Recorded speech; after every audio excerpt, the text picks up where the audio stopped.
Talofa Namaste, Haere and welcome to the Newscase. This is our big old podcast coming at you on a Tuesday, and we have another Blackcaps World Cup final appearance and a loss, and or another semi-final appearance and or loss.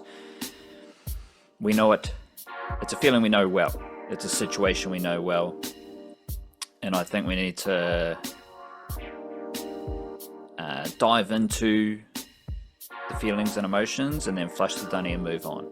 Because these type of events and what you see with the cricketing world coming together, it does remind me that my favourite thing about cricket is New Zealand cricket. And that means some of my least favourite cricketing things are from outside New Zealand. And so I do want to make sure that we're just celebrating New Zealand cricket and enjoying New Zealand cricket and everything in it, because we've got a couple of bowlers taking 7 wickets. And I think even Mealy Kerr took 7 wickets in that in the second ODI against Zimbabwe. So I mean, it's a week for 7 wickets and a week for great New Zealand sports, because the Warriors also won on Friday. Auckland FC let down. Now, the Warriors aren't from Auckland, but they play in Auckland most of the time at Mount Smart Stadium. Auckland FC let down this little Auckland extravaganza because the Blues, they won. And Auckland FC could have won, but they had a 2-2 draw, so obviously we'll dive into that. But shout out to them for letting the crew down. The Wellington Phoenix, another fantastic performance from the Greenacre Geezers. 1-1 draw. Going to start calling Greenacre Chiefy soon, because it's just like they're still coached by Chiefy. Obviously, we've got Warriors to talk about. We've got some other stuff, White Ferns even. But let's flush the dunny with the Blackcaps T20 World Cup campaign. Kind of just save their worst cricket for a final. I don't know if that was the worst game of the T20 World Cup, but it certainly wasn't their best. And how are you reflecting on it? Because we have had 24 hours and you feel everything. So how are you going? Yeah, I don't know how many emotions I've felt since then, because I got up at 2:30 and watched the game live. So I think by the time it finished, first of all, like, that game felt like a washout from let's say the third over of the game, when Lockie Ferguson comes on, I think it was, and got smashed. And then everyone else from that point onwards got smashed, except for a brief little window of some okay stuff from Mitchell Sander, and a brief little window of Jimmy Neesham excellence. He did get pummeled again in the last over, which felt like the last straw of, like, maybe if we can restrict them to 240, we might have like some kind of a hope if Finn Allen goes absolutely ballistic and somehow exceeds what he did in the semi-final. But then when that over went for biggies and took over like the last little hints of momentum, it's like, okay, well, I'm feeling by like 6:30, whenever it is it finishes, I'm sleep deprived and feeling emotionally drained, to where, like, I went through the emotions during the game. I haven't had to process it afterwards, because by then it was like, fuck it, we lost, whatever, we lost another final. But it was like, were we supposed to win this final? Probably not, against India, against that Indian team with that much firepower, a team that beat us 4-1, doing the same stuff in a series immediately before. Like, all our bowlers were getting smashed then, all our bowlers got smashed here. Like, maybe you might have hoped there was some kind of, like, they're going to come up with some secret weapon through the experience of having played against these guys, and that'll be the difference. But they didn't. The secret weapon was, let's bowl slower balls, and the slower balls got hit for 6 as well. And maybe a little bit of, let's try change the lines, and then the lines just led to them bowling a bunch of wides during the power play. So none of that stuff worked. But I mean, I don't know. I looked up their finals performances in the past, and that helped, I think, a lot for me putting this into context. So I might as well run through some of that, where it's like, World Test Championship final, we beat India in England. Neutral conditions, we beat them. Once upon a time in the 2000 Champions Trophy, our only final before the last 12 years, whatever it would be, we played India. Before we became a top good. 4 cricket nation in the world. Yeah. Before we got good, yeah. We did beat India then in a Champions Trophy final that was held in Kenya. So neutral ground, we won. What have we done in the ODI World Cup? We made the 2015 final, played the entire tournament in New Zealand up until that point, and had to play the last game in Australia because it was co-hosted, and that's how it went. And then we got thrashed by Australia in our only game where we had to play it overseas. 2019, tied with England, didn't lose, tied, but didn't win because of an archaic rule that they probably put in thinking that they'd never ever have to use it, and then one day they didn't, and so of course it had to be used against us. But that was against England in England. Champions Trophy, we made the final in 2025. Played the tournament in Pakistan, had to go, just similar to the 2015 ODI World Cup, had to go to a different country for the final because India weren't going to play in Pakistan.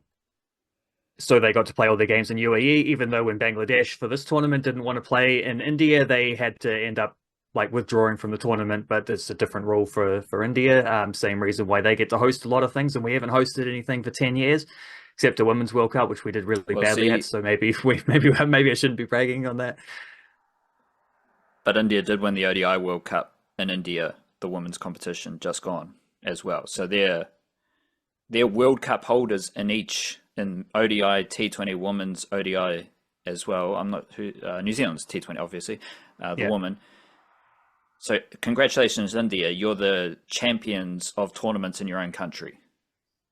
If World Cups including this one, yeah. Yes, and if World Cups were held in New Zealand, we might win a World Cup as well. And this is what I'm saying about the emotions, because we got the emotions of the Blackcaps weren't good enough. We got the emotions of the Blackcaps haven't quite been good enough, but you do have the excuses. And this leads you to another emotion where you get in a huff and a puff and you're like, there's an Indian bullshit. They rah, rah, rah, rah, rah. That's the stuff that if you're mindful and you're aware of your emotions, you can be like, okay, that's happening. Maybe the cricketing world is just goofy. Because it certainly is. There's a lot of cricketing stuff that does not happen in the other sports. Mainly one country ruling and running the game. So fair play to India. You are champions in a bunch of World Cups in your own World Cups. Let's see you win a World Cup in New Zealand. Let's see New Zealand win a World Cup in New Zealand, because that's what would happen. And the same goes to England. Same goes to Australia. That leads me to my favourite thing about cricket being New Zealand cricket. Because the more time you spend in those other places, then you're like, no, cricket's kind of bullshit. But New Zealand cricket is the best cricket. Players from New Zealand, the cricket in New Zealand, and how New Zealand performs. And then you get into, okay, well, another feeling we know so well is trying to settle on the gratitude, but the gratitude takes you a journey through those emotions. And I'm not sure if you got any more updates to your World Cup final wins and losses that I interrupted. Well, there's only one other final that I haven't gotten to, and that was the our previous T20 World Cup final, where we lost to Australia in 2021, which was the first tournament post-COVID, I think, and it was played in, I think that was in UAE as well. So we lost the final in Dubai. You go through that list of finals, there's 6 of them there, 7 if you include the 2000 Champions Trophy, which we might as well because it boosts the stocks. Every one of those ones that we lost was against the host in the host nation, or against India and UAE when we didn't get to play there up until that point in the final, except for Australia. And they didn't have to move. They were there, based there the entire time, and we were not. Because I actually saw that mentioned about when people said this about this tournament. It's like, well, India have played in the most different venues. It's like, yeah, all in India. They're playing a bunch of Indian venues, and all of their pitches are the same at the moment. They're all just roads, so there's really no difference. And you get a massive sellout home crowd wherever you go. So that's not a don't think that's actually a reason. And compared to how drastic it was, the Black Caps playing in India for the first phase and Sri Lanka for the second phase, back in India for the knockouts, like the Sri Lankan versus Indian conditions, massively different. But yeah, that Australia loss in 2021 in the T20 World Cup final is the only time we've been beaten. Like they're the only team to have beaten us in a final in an actual neutral venue. The other neutral venues that we've had were World Test Championship final, we won that. 2000 Champions Trophy, we won that. I guess you can call the technicality about the 2025 Champions Trophy last year on the one we're just talking about, but we've just explained why that wasn't really neutral, even though it was technically not in India. That's not actually that bad of a record in finals, considering that all the games we've lost are the games in which we've been overwhelmingly expected to lose and should have lost. Like, that's not just Black Caps being underrated. They were genuinely not the better team. And any of those except for 2019, where we tied and didn't actually lose. So, like, 2015 Australia, that was just a better team than us. They deserved to win that, et cetera, through the other ones. Right down to this game on Monday morning where India were just blatantly better. We can point out the different ways in which this was, like, not rigged, but, you know, the conditions were more favorable to them than they were to us, but, like, still the same conditions for bat and for ball, and they got more out of it with the bat, they got more out of it with the ball. They were just a better team, and they smoked us in a pre-tournament series, so it's not like we can call them the wider form either. It's like they proved they were better than us then, and they continue to be better than us this. So there's all these other things, the contextual stuff. It's also just like we lost to the better team. But I'm pretty sure there's something about the ODI World Cup because Pakistan won it when it was co-hosted in '92, Australia and New Zealand, and since then, yeah, 96 Sri Lanka won it where it was like co-hosted, so they didn't host the final specifically, but they did partly co-host the whole tournament. Other than that, I think Australia is the only team to have actually won an ODI World Cup. It has happened in the other tournaments, but Australia, I think, is the only team to have won an ODI World Cup since then outside of their own country, because like England in 2019, they hosted. India hosted in 2023, but they lost the final to Australia. Australia doing that again, but Australia won it when they co-hosted, but they also won it 2007 and 2003, which were in South Africa and West Indies. So like that actually is a fairly rare thing across all of cricket, where conditions are that important and your home conditions are such an advantage. And we see this in just like general two-team test series around the world, where it's like it's hard to win series in foreign conditions. It's hard to win tournaments in foreign conditions too. Like the same thing applies, and host nations do have a big advantage, and host nations probably in this sport more than most, maybe more than any, do tend to win these tournaments. Like they do. There is a considerable advantage to being the host.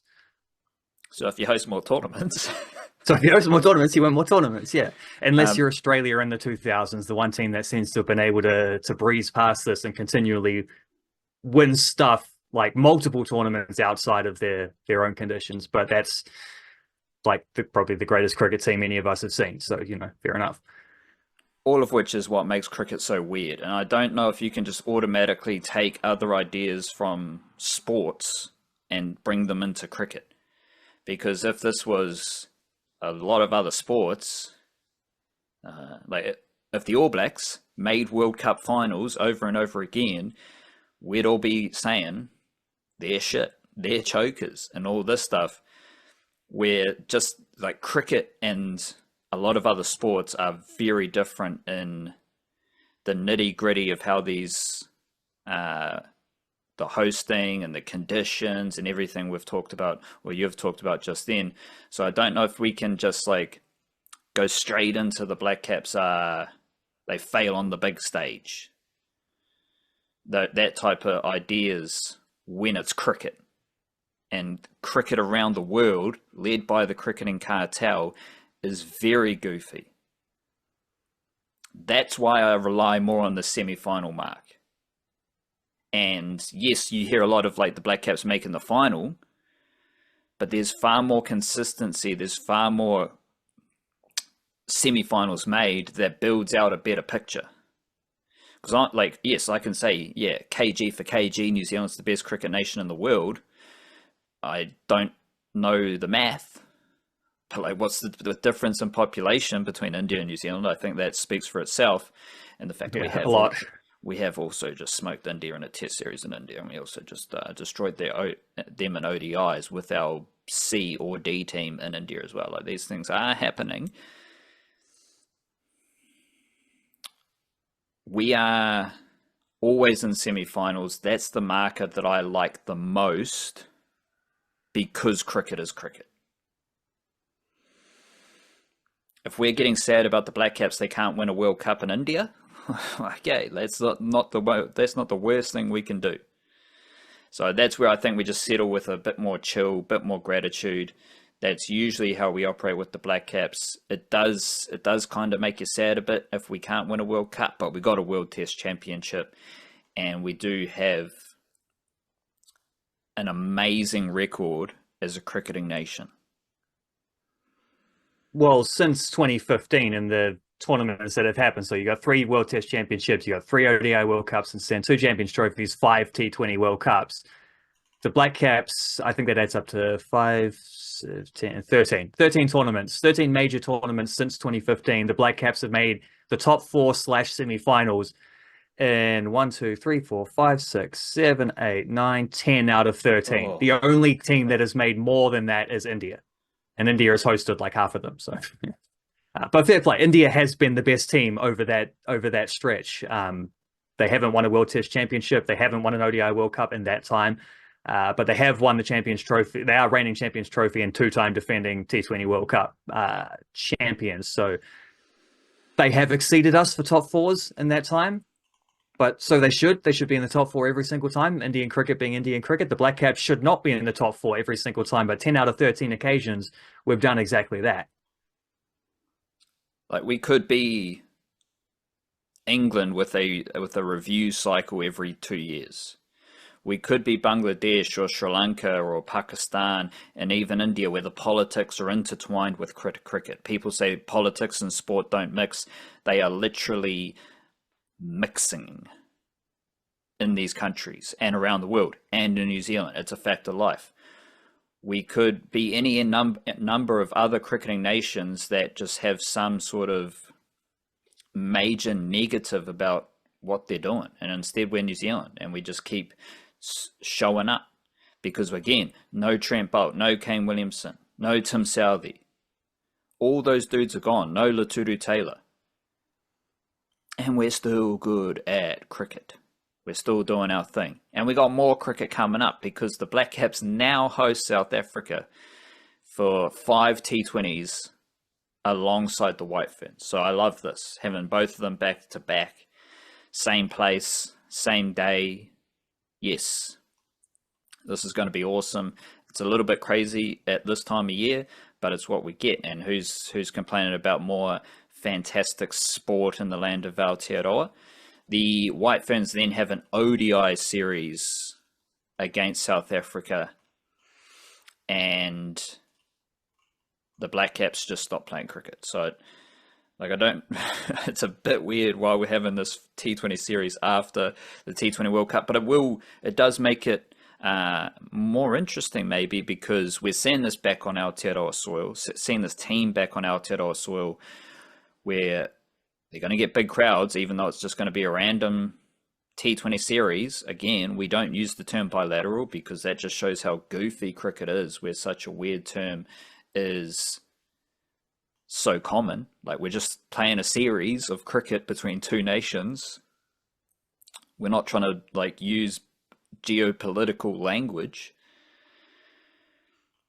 The thing about this T20 World Cup was that it was a very mature group, an older group, and it was their, like, for that type of group, it was their last chance to win a T20 World Cup. Like, your Lockie Fergusons, your Jimmy Neeshams, those type of characters, insert anyone else here you want to throw up, they probably won't play another T20 World Cup. Who's to say Mark Chapman will be in another T20 World Cup?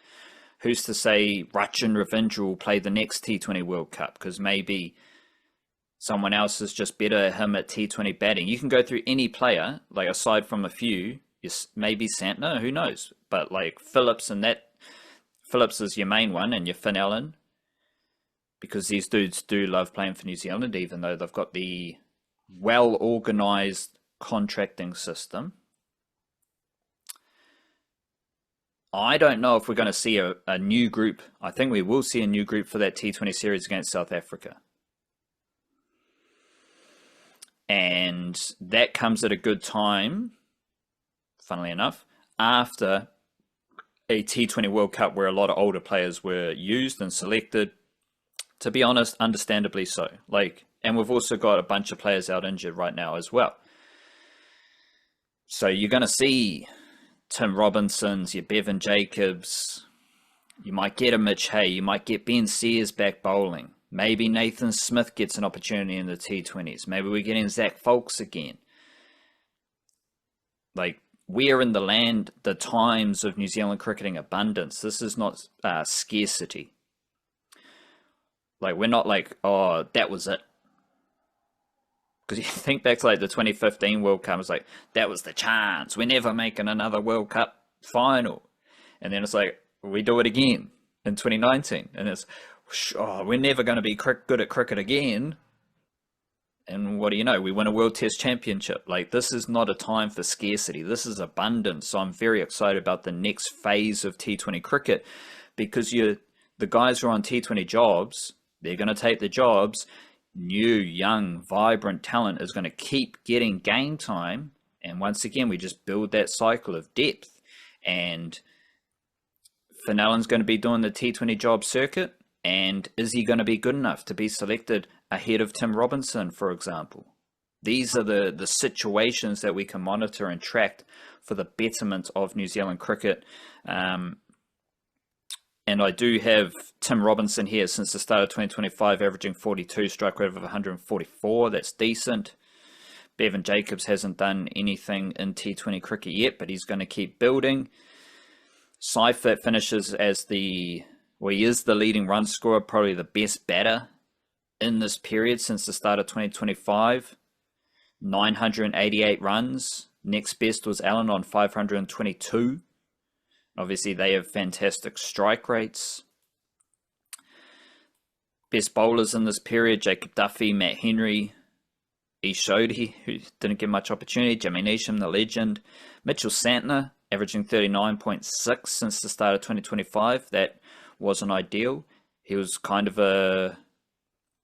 maybe a better batter than a bowler in the last phase of T20 cricket. I'm curious about this series coming up against South Africa, and very excited about just all Kiwi cricket moving forward, which obviously includes the White Ferns and Plunket Shield, but I think we need to get a bit of mindfulness in us. Alrighty, let's do that then. From Mr. Edward Abbey. And I think it's from which book is it from? I think it's from Desert Solitaire. He was like a conservationist / naturalist type fellow through the middle of the 20th century. Interesting chap. Interesting in good and bad ways, but we'll focus on the good ways in which he was interesting. And this quote is a little bit longer because I can't really... the end of it doesn't make sense if I don't say the start of it. So I'll just read the whole thing. It goes, men come and go.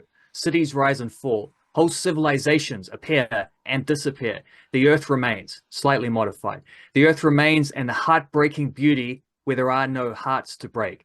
Turning Plato and Hegel on their heads, I sometimes choose to think, no doubt perversely, that man is a dream, thought and illusion, and only rock is real. Rock and sun. Hard to argue. Good old rock. And as an example of that, we had the unfortunate news of Dilworth Karaka passing away. So yes, humans come and go. That's the segue between your mindfulness and the legendary band, just straight up Herbs. Let's adapt the thing and say only rock is real, rock and sun and herbs. Herbs can last as well. Yeah, but then it's like then you're getting into, because I was thinking like maybe the rain's pretty real, right? But the maybe the rain comes from the connection between the sun and the rock. So the herbs come from Connection between the connection and yeah, it's like a the it's a connection between product. the connections. Yeah. It's a product of the product of the product flowing downstream from the product. The Not the herbs, just straight up herbs again. Didn't know much about them. And this is the beautiful thing about Aotearoa. Like again, one of my I was thinking about it. I kind of think my favorite thing about music is New Zealand music as well. And New Zealand music's so awesome that there are these things that you like. I'm learning about old New Zealand music and how awesome old New Zealand music was. So it's just like everything is pretty stock standard because New Zealand music is still awesome, and we're just following on from previous legends. And one of those legends was herbs, and apparently Dulwith Karaka was the main man for that. I did love the I think it was Demons and Dragons. You had the long ago remastered version in our newsletter yesterday via Substack, the nichecase.substack.com. Sorry, it was Dragons and Demons from Herbs. Very similar. I don't know what the timing was. Probably after like Bob Marley and the Wailers came to be. And obviously very similar, but there is like a twist to it, like a bit of a New Zealand twist. But like strong messaging, funky music, and awesome. Just awesome Aotearoa tunes. So shout out to Herb, shout out to Dilworth Karaka, and shout out to New Zealand music, because we just keep learning about awesome music that may have, and it's unfortunate that you learn about it in these situations, but that's the beauty of life, is sometimes you do, is that it does play out this way, and here I am just bumping out to some herbs. Yeah, so to speak.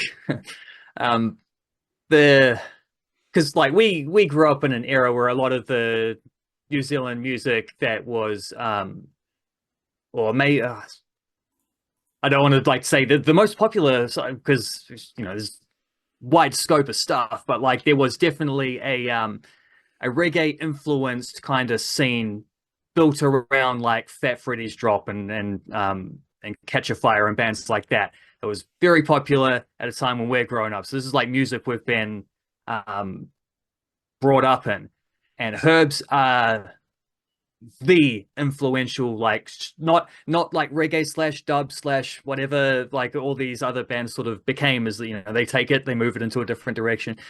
Herbs were like just a straight up reggae band immediately, sort of, yeah, probably growing out of that period where Bob Marley was most famous, and then when Bob Marley died.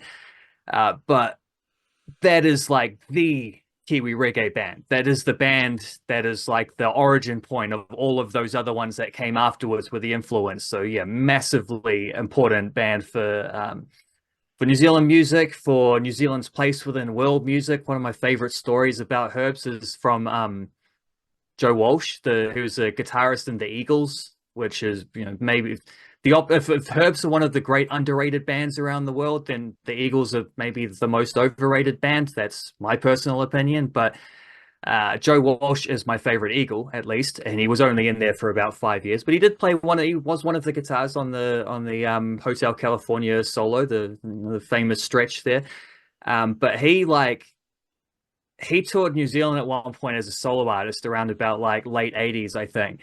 And because he had some kind of connection through the labels with Herbs, they put them together on the tour, like they were playing with him. And so he just ended up being mates with these dudes and playing with them a fair bit. And then they got him, because they were trying to get Herbs to have like a breakthrough album. They got him to produce their, I think it's 1990 record called Homegrown, which great album. Not my favorite of their albums, but a great album within their great run. And there's a story that he has told a few times, like he's even come back and done like speaking tours and stuff around New Zealand for this, like years later, about how he was very strung out at the time. And they like, while he was just hanging out with that band, they went to like a marae in Hawke's Bay somewhere. And then from there was like a day trip out to like an old past site. And they took him there, and they like, it's a bit of a walk to get there, and you're up on a hill, and like the sun's cresting over the horizon, and he's looking out over the scenery of Aotearoa. And as just a big name rock star from America, he witnesses this thing, and he has like an epiphany, which he doesn't tell anyone about at the time, but he's spoken about it a whole lot. Reasons like this is the point in which he realized like he had some kind of spiritual awakening, and was like, and it just didn't happen straight away. But he's like, I think I maybe need to get myself clean here and sort my life out and get back on track and get my priorities in the right place and whatever. It's like the origin point of that for him was hanging out with herbs and going to visit an ancient Māori past site in the Hawke's Bay somewhere, which is just an incredible story. I don't think I'm sure it makes perfect sense to you, same as it does to me, how that could be, a very important experience in a dude's career. But I'm sure that gets completely washed over by Americans who miss the context. But there's one dude who went there and lived that little thing, thanks to with Karaka and mates, had this like life-changing epiphany from that. And he loved the Warriors. Yeah, lots of things from old mate Karaka in his like various Warriors apparel. I saw a few of those. So shout out to I think Hibbs. he was actually a league player himself. I'm sure I read that somewhere as a youngster. He got injured playing at Carlaw Park. Oh. And obviously, and there was another thing about him being part of the protest back in the day at Bastion Point. So that's great work there. Like when you get these artists and people of that stature who are living out what they say, because it's always actions over words, then it hits a little bit different. So shout out to Deal with Karaka, shout out to Herbs, shout out to Aotearoa and our fantastic music. The White Ferns squad to play against South Africa has been named. Imagine we'll get a Blackcaps squad then fairly soon as well, because that series begins sometime Sunday afternoon in Mount Maunganui, Bay Oval. And I don't know why I feel this way, but I just like, it's just so much less fun for the White Ferns when the best players are back. So Susie Bates, Sophie Devine, Leah Tahuhu, they're all back in action for the T20 series. I think Tahuhu just retired from ODIs. Sophie Devine has retired from ODIs. So they're back in the mix. Sophie Devine, as long as she's playing T20 cricket, she's going to be a first 11 T20 player for New Zealand. Tahuhu should be, but I don't know. Like maybe she'll just slip a little bit at the same time as the rise of a really impressive seam bowling group for New Zealand. Molly Penfold's not in the squad, which again is a little bit weird because she was awesome in the Super Smash. Bree Illing, Rosemary Mayer are in the squad as the leaders of the awesome seam attack. So I'm curious, like, what happens there with Leah Tahuhu in T20 cricket, because there is a T20 World Cup coming up at some point this year. Susie Bates, though, she needs some runs. She hasn't been that great across the formats for New Zealand, and given that I think the best opening combination for New Zealand in T20s should be Mealy Kerr and Georgia Plummer opening the batting, it's a bit of pressure on Susie Bates. And the other, like, not only do we have some fast, hostile seamers, but we're getting really good aggressive batters coming through the system. Flora Devonshire is a lefty down the order. Obviously, Izzy Gaze continues to develop and improve at this level. Izzy Sharp is one of the biggest hitters in New Zealand. So we're not lacking powerful batters, and it's a bit of a Kane Williamson situation for Susie Bates, where she does score runs, but she hasn't scored runs quickly lately. And like, Kane Williamson probably wasn't making that Blackcaps T20 World Cup team any better. So I don't know if Susie Bates is going to be the best option in that White Ferns batting lineup moving forward, but you do need the youngsters, the emerging batters, rising up to put pressure on her and make sure she's scoring runs, and the bowlers need to make sure that Leah Tahuhu is taking wickets, where I do think Sophie Devine is pretty locked in where she's at. Hopefully she's chilling, she can enjoy cricket without the captaincy.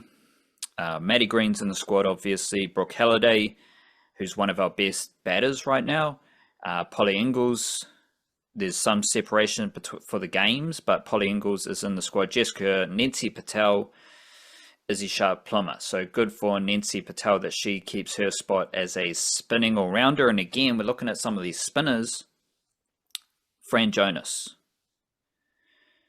took a break this summer to focus on her action. She might want to keep working on the action, because I don't know if she's being selected ahead of Flora Devonshire anytime soon. And Nancy Patel might make the most of her opportunity. That might lead to her being selected ahead of Eden Carson, because Nancy Patel's a way better batter. So if she can do the job with the ball, similar fielding ability. So I'm like, there's some stuff up for grabs in this White Ferns squad and this T20 series coming up against South Africa. Brett Randell took 7 wickets for Central Districts against the Northern Districts, and it was a Plunket Shield win for Central Districts. What's the correct terminology for, I think it was 5 wickets and 5 balls for Brett Randell? Correct terminology is in, like, are we supposed to call it double or triple hat tricks? Because I tend to agree with the idea of where it's like a double hat trick should be 2 hat tricks in a row rather than 4 and 4 balls. I don't see why that's the thing.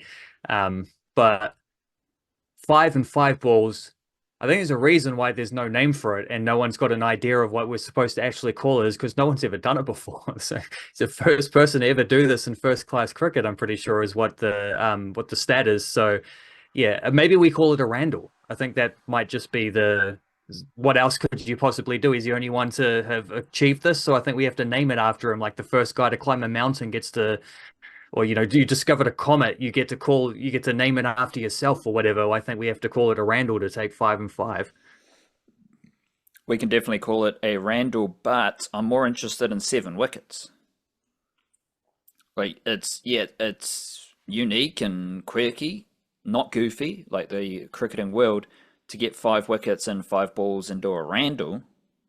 But Brett Randell is an awesome seam bowler who just took 7 wickets. I don't think he took any wickets in the second innings though, but Ray Toole, a lefty, did take 5 wickets. Jaden Lennox, another lefty spinner, he took 4 wickets. And Thomas O'Connor, a lefty seamer for Otago, he took 7 wickets against Auckland as well. And obviously Amelia Kerr took 7 wickets. So there's some big wicket hauls being taken. But Brett Randell is currently averaging below 28 with the ball in all 3 formats. First class bowling average of 24.7 with 110 wickets. List A record of 100 wickets at 21.9.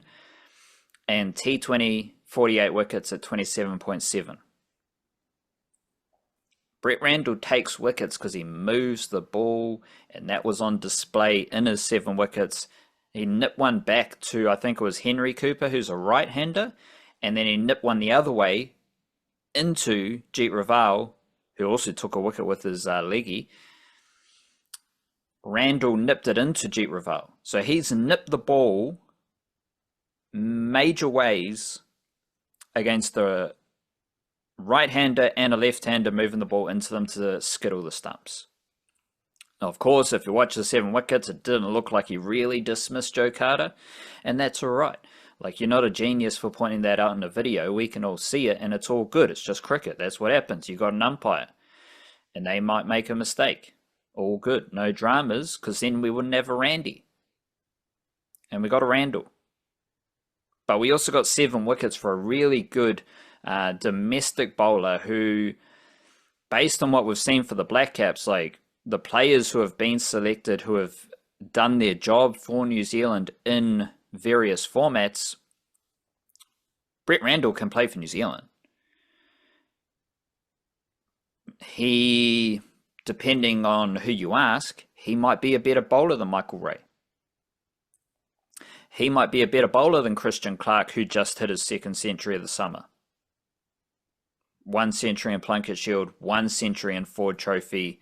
And they were the first centuries of Christian Clark's career, averaging over 20 with the bat in both of those formats.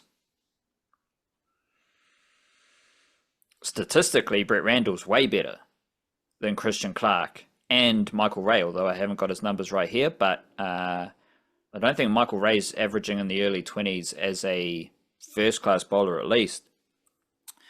So not only is Randell, like, has he got a case that he's just a straight up better bowler than some of the other dudes ahead of him in the depth chart, but we have seen players like Randell be successful for New Zealand. It's this is a great thing about the Blackcaps and New Zealand cricket. Players at all levels keep getting better. Players at all levels can do a job for New Zealand. And I think Brett Randell has that ability. I think he has that potential, especially if you serve him up a nibbly deck. He's going to be moving that ball every which way. And he did it against Northern Districts. 7 wickets, including a Randell. Lovely stuff from Brett Randell. But the 2 lefties is another funky thing. Ray Toole, 5 wickets in this game. He isn't always bowling classical left arm swing like Thomas O'Connor.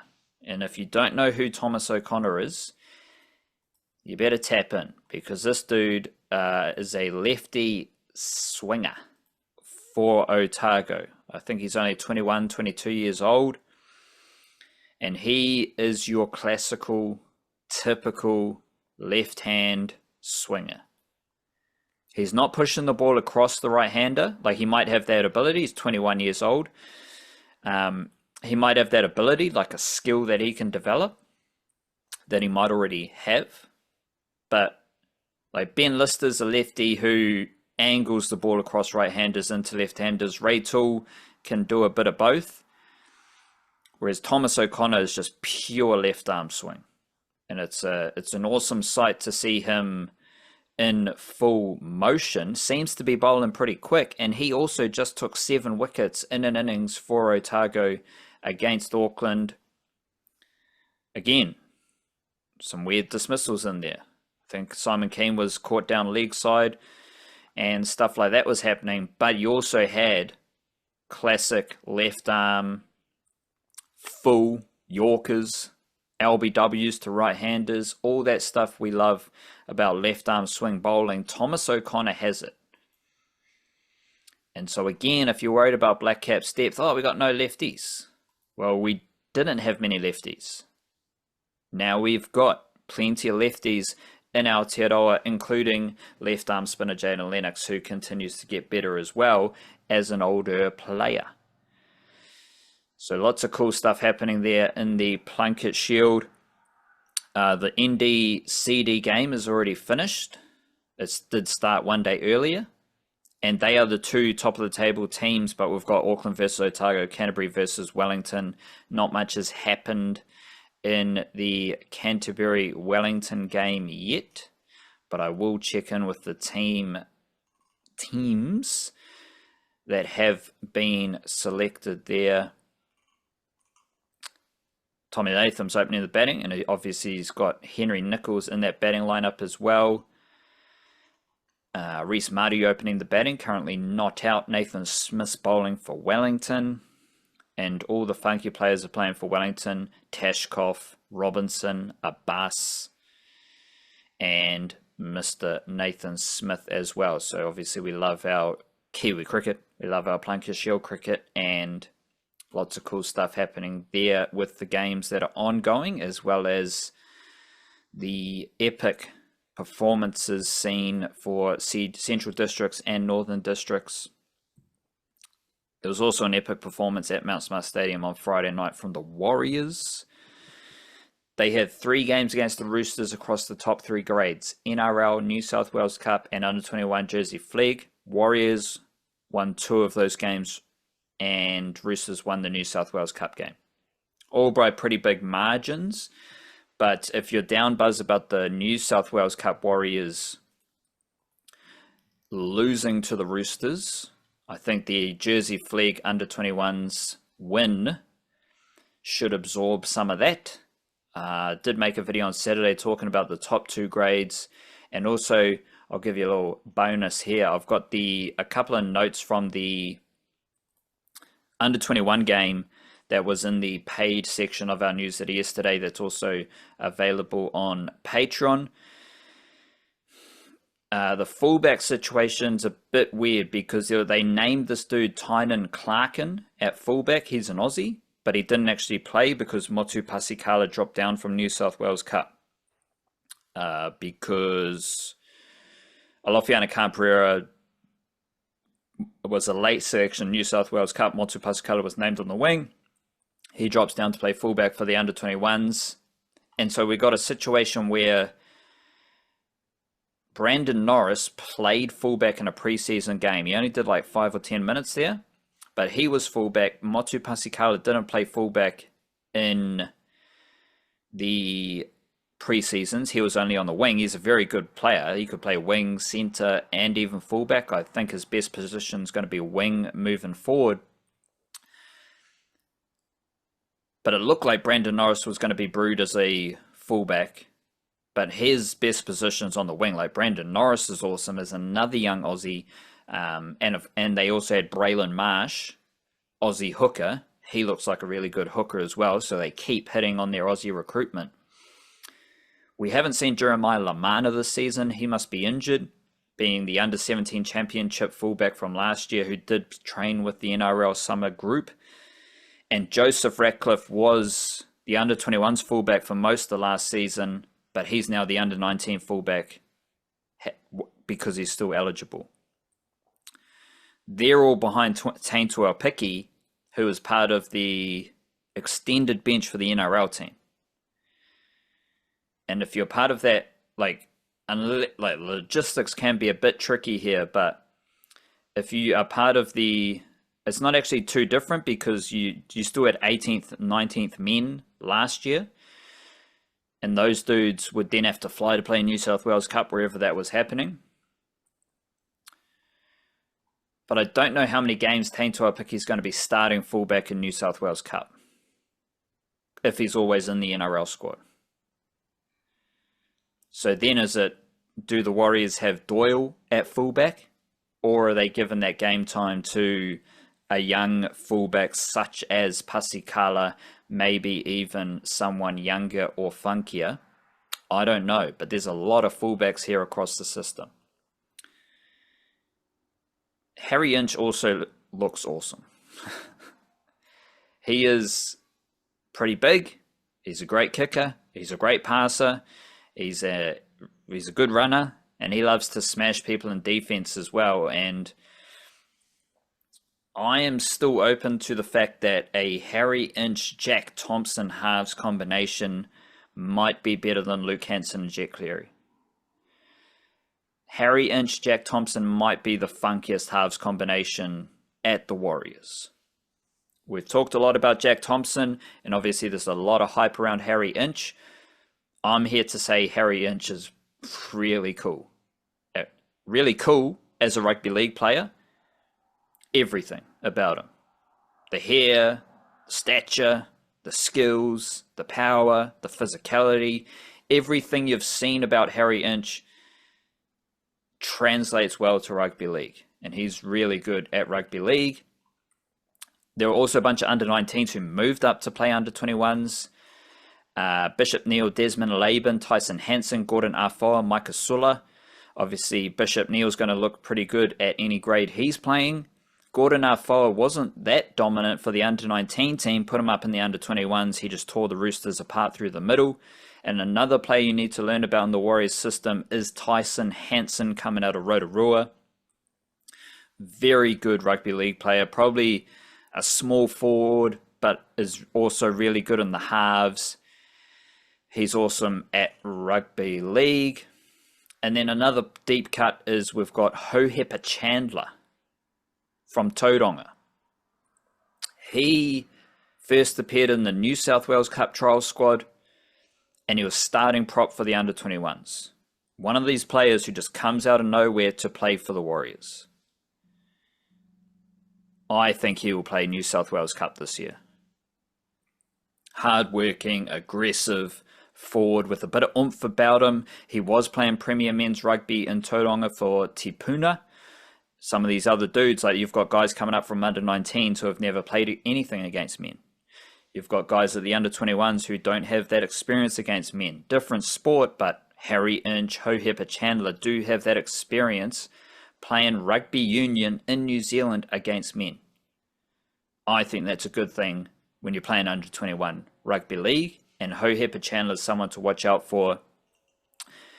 Even though he's a middle forward and they have a lot of middle forward depth, I still think Hohepa Chandler can do something at the Warriors and push for New South Wales Cup selection. So there you go, bit of extra Warriors chat. But let's swing back to the NRL win over the Roosters.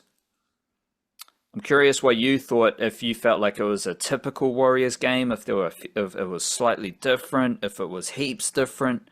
What's your general consensus on that Warriors performance? Let me think on that. I mean, it was like the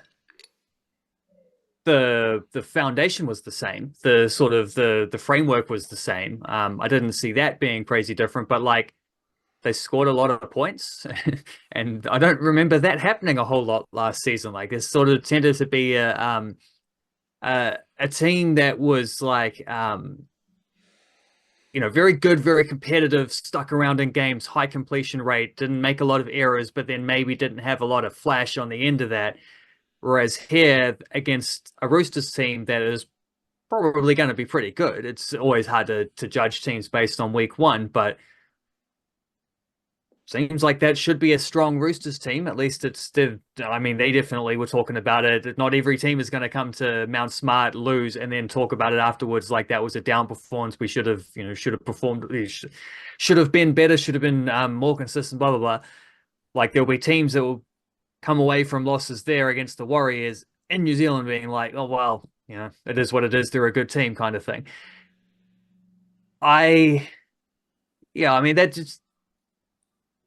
That felt like something was at least, if not different, maybe leveled up. I don't know, might be the way. Like you've got the stats, you've got the more the closer attention on these things. Was that like, I don't know how to word this exactly, but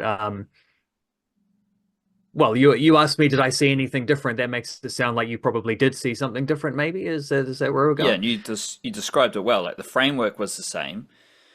I just think, like, I would be curious if you, because I think the best way to gauge, like you mentioned the stats and stuff like that, but like I had fun watching them.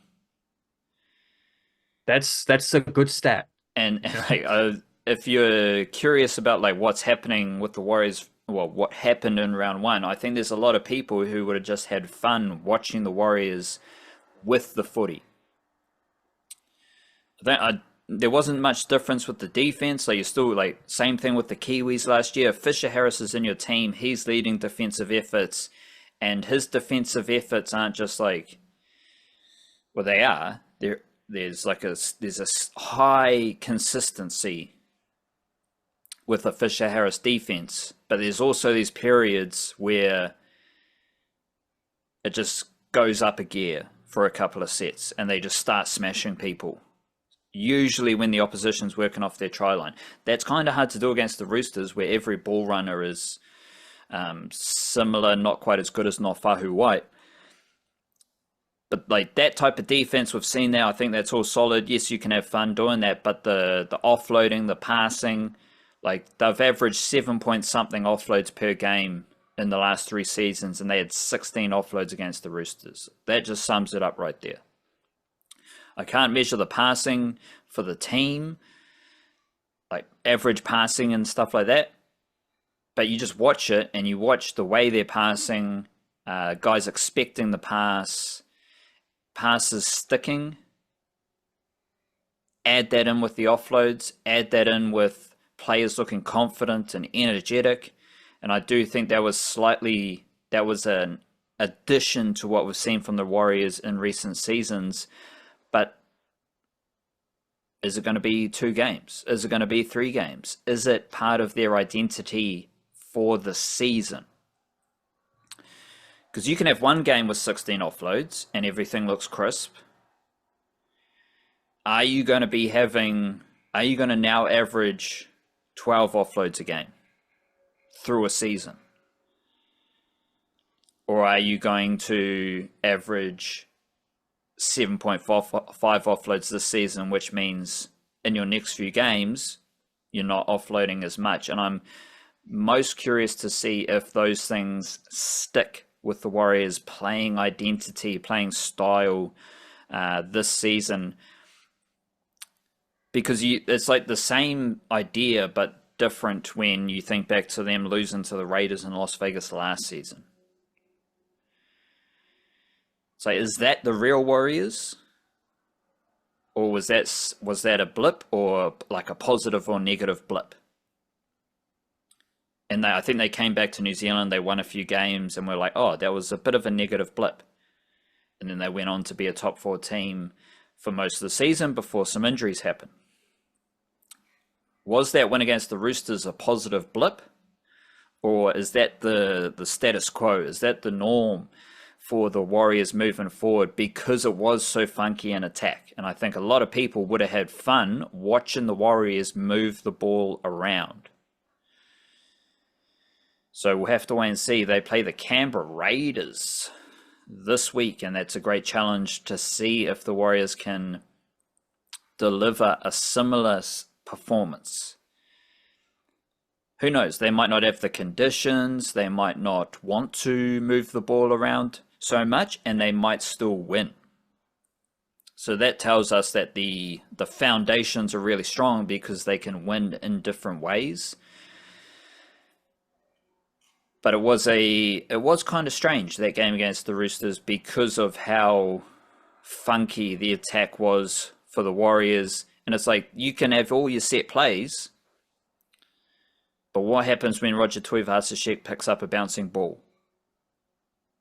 Is someone pushing up in support of him to back up what crazy shit he's going to do to keep the play alive? Sometimes it has felt like the Warriors just aren't there in support. Whether it's a line break, whether it's an offload, whether it's a pass, it just feels like they're just not quite there as a receiver. And maybe it's like, because something like the way I packaged it was like, the fastest players weren't involved in the game. The fastest players at Mount Smart weren't playing this game, but everything felt faster. So you need to get the pass, to get the offload, you need to be faster to be there. You need to process it, but you also need to be running faster. So, and executing your pass, you need to see the pass, you need to make it happen faster, as well as moving yourself faster. And I think that is something that may be sticking, because you're coming off another preseason. So you're coming off another training period where they might have identified areas of their footy they need to improve. They may have improved it, and this is the Warriors in 2026.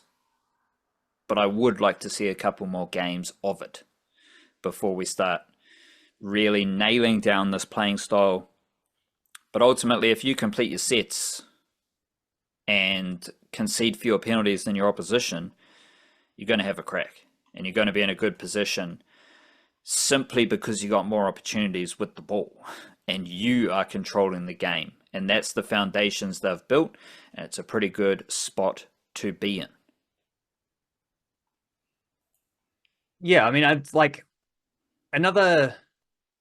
That does sound like a preseason thing, where it's like you've had another season of the same regime, like the like mentioned, like the technical framework, but it's also important that the players have all been there for 1, 2, 3 seasons. Well, not all of them, but like a lot of them have been there throughout. So there's a foundation there in terms of the playing stuff as well, and players able to they know what they're doing. They're able to add things on top of it. You're able to make little tweaks and things like that, and just having a full preseason like that does at least give the opportunity for a coach with continuity to be able to add some things. So yeah, hopefully that is the case, because it is one of those like week ones can, with as you mentioned last season with the Raiders game first up, like they can be misleading. What happens in week one? You need 3, 4, 5, really even not. Yeah, you probably need to get like 5 weeks deep before you can get a proper gauge on a team, and have a proper, probably longer than that before you can get a proper representation on the table of where teams stack up to against each other. But it was a fun game, and I also had a bit of fun watching Sean Johnson doing media stuff with them as well. He's like duck to water doing from playing career into media. Only risk there is that he's got to just make sure he doesn't go too far into the Danny Morrison zone, where it becomes silliness over substance. But I thought he was great, and there was something he said afterwards, which I thought fits into to that idea, where he was talking to Tanner Boyd about like last season. He had some very good performances. He had some things where it just felt like he was kind of filling in, but that's because he was just filling in. Like he played 2/3 to half of the season, whatever it was, with New South Wales Cup.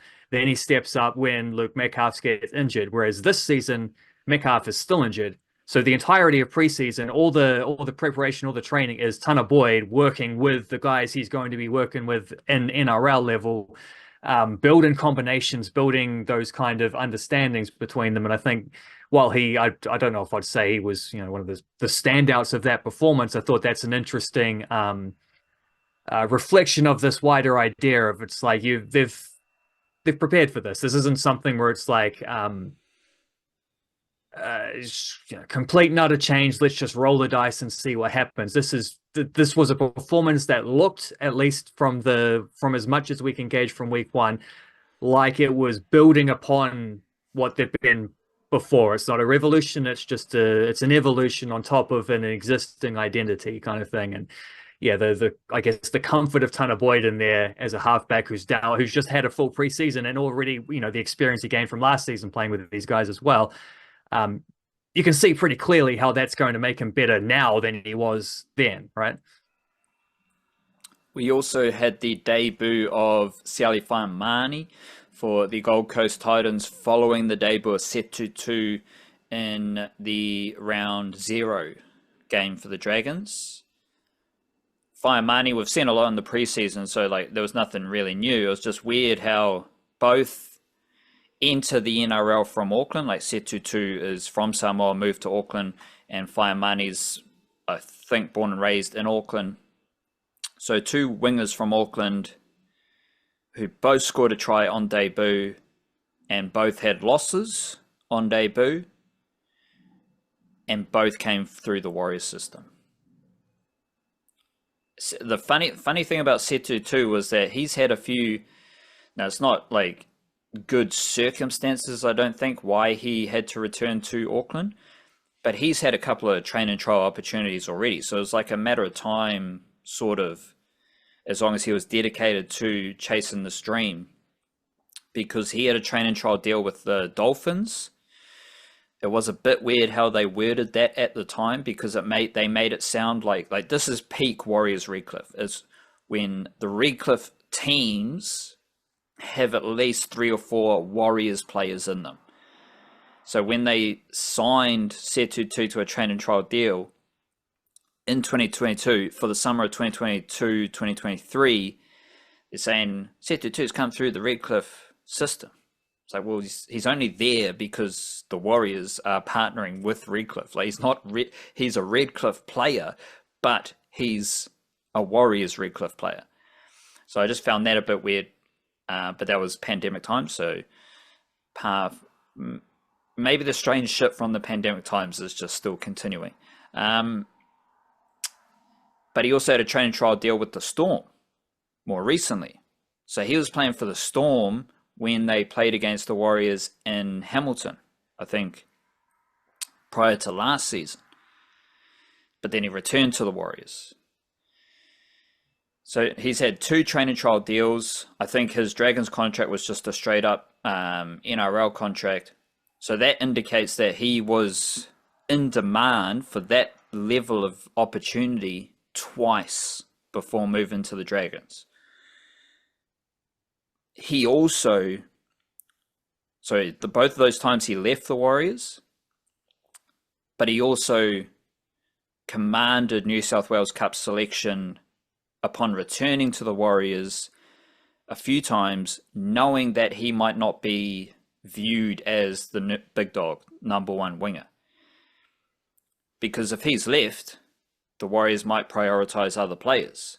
And then he returns, and he probably returns like, yeah, we might be able to get you a game or 2, but you're not a priority. And the result of that was Setu Tu starting on the wing. So there's plenty of indicators that he's a really good player, not just like from the Warriors' perspective, but other NRL teams have already thought so. And obviously we saw him debut in round 0. Then we go Faeamani, who was a really good first 15 player for St. Peter's College. I'm not super tapped in with the ins and outs of first 15 rugby, specifically St. Peter's College first 15 rugby, but Faeamani was part of a really good St. Peter's College first 15 team. I'm not sure if he was part of their championship, which they won semi-recently, but that St. Peter's team was really good, and he was like a vice captain as a winger. Then he leaves first 15 rugby, goes to the Warriors, he's playing SG ball, he's playing under 21s. He moves to the Panthers, has a full season of under 21s and a bit of New South Wales Cup with the Panthers. Then the Titans come calling with a new coach, Josh Hannay, and Faeamani's just starting on the wing, round 1. Having only dabbled in New South Wales Cup before that. Very powerful, lively player. That's why he's on the wing at the NRL level. And I'm curious to see how he progresses with the Titans, who did get smoked by the Sharks 50-10. I expect Setu Tu to play for Samoa, and I expect Faeamani to play for Tonga. Faeamani's already been involved in Hakula Tonga teams at younger age groups, and I think Nofahu White is the only, I think he's half Tongan, half Samoan, so I don't think there's any full Tongan who plays for the Kiwis. And if you've played for Tonga before at the age group level, you're probably going to play for Tonga at the international level. And most Samoans who are eligible to play for the Kiwis play for the Kiwis. But Setu Tu was born and raised in Samoa, and that does have a different connection. And it would be the best thing for everyone if Setu Tu's playing for Samoa and just spreading the good vibes as a Samoan born and raised player now representing Samoa, because there aren't many of them. There's a lot of players with Samoan heritage, but there's not many Ali Katoas for Samoa. Ali Katoa, born and raised in Tonga, only moved to Auckland to play first 15 for Tamaki College. Now he's representing Tonga as a player who lived in Tonga until he was 15 or something. We don't have a lot of those situations for Samoa, but I wouldn't be surprised if Setu Tu is a leader in that category. Auckland FC and Wellington Phoenix draws this weekend. Which was better? Define better. More fun and more impressive. I think those still might be opposite ones in terms of these examples, because I think the Auckland FC's draw was a worse result in terms of like that was a more winnable game for them, so it feels more like points dropped, but a better performance and a better indicator of a better, like a more of an indicator of a better team, and also it was more fun. It was it was a very fun game, that one. It was a great entertainment. The Phoenix's draw was not particularly fun, was not particularly interesting or different. Again, like the only change that Greenacre made was an enforced one where Roof is out, so with suspension. So the previously suspended Ifania Eze comes back in, takes his spot up front, and then they just shuffle the midfield around to cover for the lack of Roofer. Same shape, same certain players playing in positions that maybe aren't the best for them, but it's where they've been playing up until this point, like just carrying on where they left off. And I guess the reason for that is this idea about like, well, they're still mathematically in the playoffs hunt, so we don't want to disrupt things too much. But it's like you were in the playoffs hunt and outside the playoffs with these guys. So maybe changing it is actually what's going to get you into the mathematical equation properly. But it was a decent draw for them away in Adelaide. That is a tough place to play against a good team and a team they haven't always had great success against.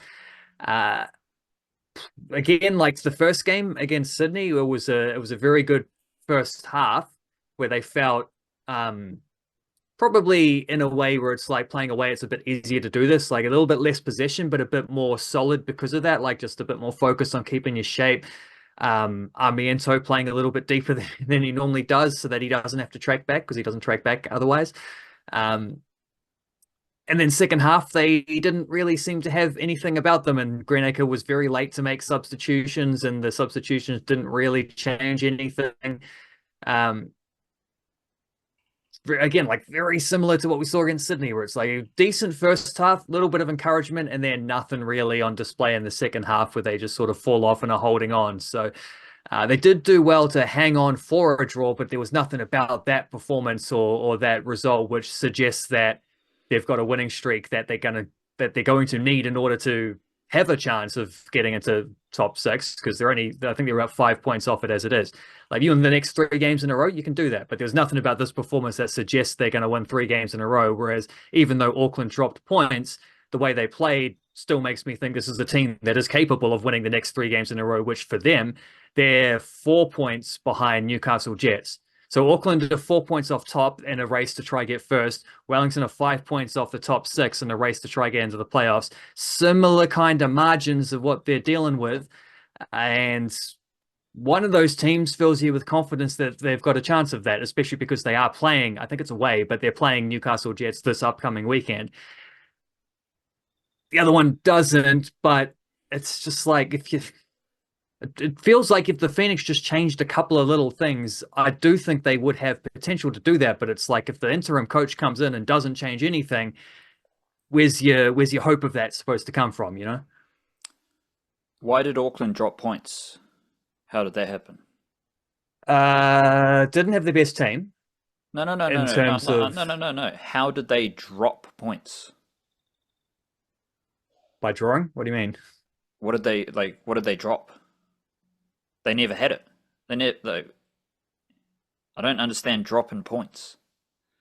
Well, they were winning at one point. They were 1-0 up. They were ahead in the game and on course to win. They were also 2-1 behind and on course to lose. So I get your point. I see what you're saying. They're not yours until you've earned them. Yeah. Like if you're winning 2-0 in the 86th minute and then you draw 2-2, I can understand some sort of drop points situation, but Auckland FC wasn't awesome, But there's so many things they can do, tinker with. You know, no one's looking at Howison and Gallios and saying that's the best midfield, even though I'm still amazed that Howison a couple of years ago was playing for Auckland City. Like, Howison has gone from being a National League player to a pretty good A-League player, but he's not one of their best first 11 midfielders. So there's so many things they can do, whether it's just putting Verstraete back in the team. You can still tinker with Lockie Brook and Mai, and didn't have Sakai for this game and won't have him for a few weeks afterwards, so there's another one. But there was also like, there were moments where I was just amazed at Dan Hall. Like, this dude is so cool. He's so good at football. He's just everything you would want in a football player. And then he just did some random mistakes. It's like, maybe it's just that type of game. And again, they don't lose these games, really. They draw them, or they find a way to win. And I think that's pretty positive for Auckland FC, even though they did let Auckland down for the weekend. But that only sets up a fascinating game against Newcastle Saturday evening, straight after the Wellington Phoenix men host Perth. And on that same Saturday evening, there's also a Wellington Phoenix women's game returning after, 2 weeks off with the... there's been like there's an international break, the Football Ferns are away, but there's also been an extended international break because there's the Asia Cup happening in Australia at the moment. So they're playing... I think it overlaps. The Phoenix women play after the Phoenix men, and then Auckland FC's game kicks off around about halftime of the Phoenix women. So it might need the second screen, but that's all 3 A-League games happening on Saturday night, and they're all pretty big games too. That's Phoenix women pushing for top spot potentially, or at least trying to qualify as high up as they can. Auckland FC trying to qualify as high up as they can, and playing against their biggest rival in that. And there's an interesting element with the remaining draw for them too, because Newcastle and Auckland, after playing each other, not in the same order, obviously, but they do play the same remaining, I think it's 5 games after that. Their remaining 5 games are all against the same teams mixed up. Who are the teams? They're first and second, and they each have to play against 3rd, 4th, 5th, 6th, and 7th the rest of the way. So neither of them have games against teams at the bottom of the table. Neither of them have to play the Phoenix again. All of those games are difficult. All of those games are potential, potential slip-ups, but it's not even really slip-ups if you're just playing against the other best teams. So that is going to be a fascinating run, and especially if Auckland FC can upset Newcastle, who've beaten them twice in New Zealand already this season, remember. If they can go to Newcastle and beat them away for the 3rd away victory of this matchup, this campaign, then that really sets up just a brilliant title race between the pair of them the rest of the way. Also a tough draw for the Phoenix coming up, though. The Phoenix Blokes, which is not nice at all because they don't even play in the same city. This is their last game in Wellington on the weekend. They have one other home game, which they're going to play in Christchurch. They got to go. They've just played in Adelaide. They got to go play. I think like MacArthur away. Both Melbourne teams away. Brisbane away. It's tough stuff the rest of the way for them. Let's go back to Auckland FC. Where are you at with their best team? I like this front 4. I've come around to it because start of the season it was like Mai and Cosgrove just don't seem like they can play together at all. I think Guillermo Mai has had some very nice performances the last couple of weeks. I think he's looking a lot sharper, fitter, fitting in a bit more. Should have passed to Jesse Randell on that overlap, of course, but also like that's Guillermo Mai. He's a very unselfish player normally. That's not something where I'm looking at and being like, well, get this bugger out of there. What's he doing? He's not, that's just an anomaly aspect for him. I'm pretty confident. And he scored a couple goals and got a couple nice assists in recent times. So he's coming back into form. I think there was at least some kind of an inkling of combination between him and Cosgrove, but I also think they can play around that a bit better if Mai is doing the stuff he was doing there, because he presses really well.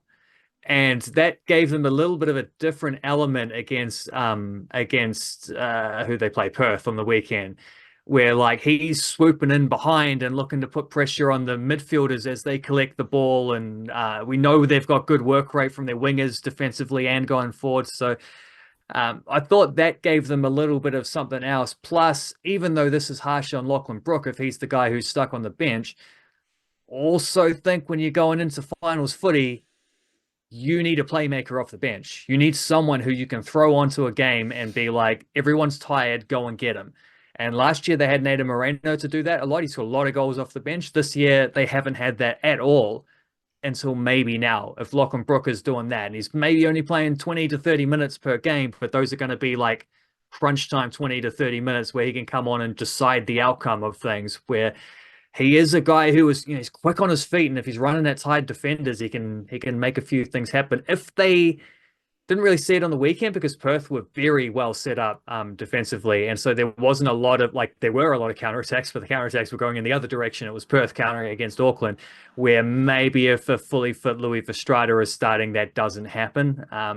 Perhaps the Gallegos, Howison midfield.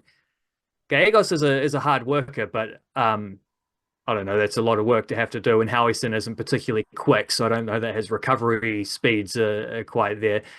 He was sort of playing as the more attacking one of those two anyway. I am curious of what a Howison Verstrada midfield would look like, but all along I've kind of felt like the Brimmer Verstrada midfield is the best version of that. And we didn't get either of them starting. We did get both of them finishing this game. But I'm coming around on that front four that we've seen in this game and the couple times recently of like Randell and Rogerson on the wings. You got Guillermo Mai playing a bit deeper, Cosgrove up on the last man, Lachlan Brook coming off the bench to wreak a little bit of havoc late in games. I think that is a setup that could do you some good stuff when it gets to like finals footy, but also this is crunch time leading up to that anyway. They've got a bunch of tough games the rest of the way. So I like that look. But of course, a full strength Auckland team also has Verstrada in there somewhere, and it has Sakai in there somewhere. And even if Nando Painaka isn't starting, you still at least need him on the bench, so you have a centre back to throw on when they, as they always seem to like to do, switch to that back three shape towards the end of games, whether it's to solidify things or whether it's to get your wide players further up and an extra guy forward and to chase the game. Like they tried to do it on the weekend, and Jesse Randell had to finish the game at right wing back. It's like that's not the best use of Jesse Randell. Without Sakai to be able to throw on, like maybe he drops into centre back and Elliott comes on at right wing back, which they've done quite a bit. Without Sakai there, you sort of need Painaka to at least be that other centre back or something like that. You need three of your big dog centre backs there, and they didn't have that in this. They haven't had that for a little while, and that a full strength team includes that as well, because it's not just the 11. If you're looking to win the championship, you do need guys who, I don't know, someone's suspended for a finals game. You need someone to step up, or even just what I was saying about having an impact player off the bench. And I think they're shaping towards where if it was in doubt a month or two ago, they're shaping back towards where certain guys are getting back in form and getting match fitness to where they, if they get a couple other guys fit in time, they should have that by the time the postseason stuff rolls around. To get a man away from Sam Cosgrove, so I was like, "Oh, that's pretty impressive." Didn't see that. As he did a man away for the Port. I was like, man, kind of like Sam Cosgrove.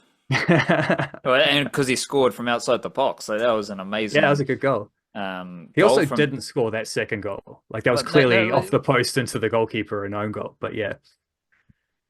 So he scored from outside the box. Then he did a mana wave, and then I'm watching I think it was a defensive corner, and he's not marking anyone. And I'm thinking that's exactly what you want Sam Cosgrove to do defensively. He's just there in the middle to mop it all up.